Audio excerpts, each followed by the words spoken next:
നബിവാക്യം. നിശ്ചയം യാചന എന്നതൊരു പരിക്കാണ്. അതിലൂടെ മനുഷ്യൻ തൻ്റെ മുഖത്തിന് പരിക്കേൽപ്പിക്കുകയാണ് ചെയ്യുന്നത്. ഭരണാധികാരിയോടോ അനിവാര്യമായ ഘട്ടത്തിലോ അല്ലാതെ യാചിക്കരുത്. 3 കൂട്ടർക്ക് മാത്രമേ യാചിക്കാൻ അനുവാദമുള്ളൂ എന്ന് തിരുമേനി പറഞ്ഞിട്ടുണ്ട്. 1, കലഹിക്കുന്നവർ തമ്മിൽ അനുരഞ്ജനമുണ്ടാക്കാൻ വേണ്ടി. 2, പ്രകൃതി ദുരന്തത്തിൽ സ്വത്ത് നഷ്ടപ്പെട്ടവർ.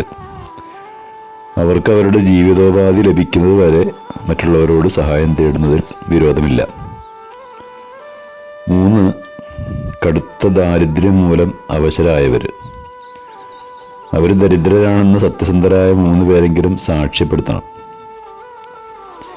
ജീവിതം കരുപ്പിടിക്കാൻ ആവശ്യമായത് ലഭിക്കുന്നത് വരെ മാത്രമേ ഇവർ യാചിക്കാൻ പാടുള്ളൂ. ഇസ്ലാം യാചനയ്ക്ക് പകരം തൊഴിലിനെയാണ് പ്രോത്സാഹിപ്പിക്കുന്നത്.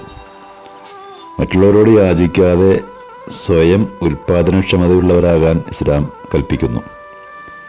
ഓരോരുത്തരും അവൻ്റെ അന്തസ്സ് കാക്കണം. അന്തസ്സോടെ ജോലി ചെയ്ത് സമ്പാദിക്കുന്നതിനെ പ്രവാചകൻ പ്രോത്സാഹിപ്പിച്ചുകൊണ്ട് പറഞ്ഞു, നിങ്ങൾക്ക് ഏറ്റവും ഉത്തമം ഒരു കയറുമെടുത്ത് കാട്ടിൽ പോയി അവിടെ നിന്ന് വിറക് ശേഖരിച്ച് തൻ്റെ ചുമലിലേറ്റി അങ്ങാടിയിൽ കൊണ്ടുവന്ന് വിറ്റ് ഉപജീവനം നടത്തുന്നതാണ് മറ്റുള്ളവരുടെ മുന്നിൽ കൈനീട്ടുന്നതിനേക്കാൾ ഏറ്റവും നല്ലത്.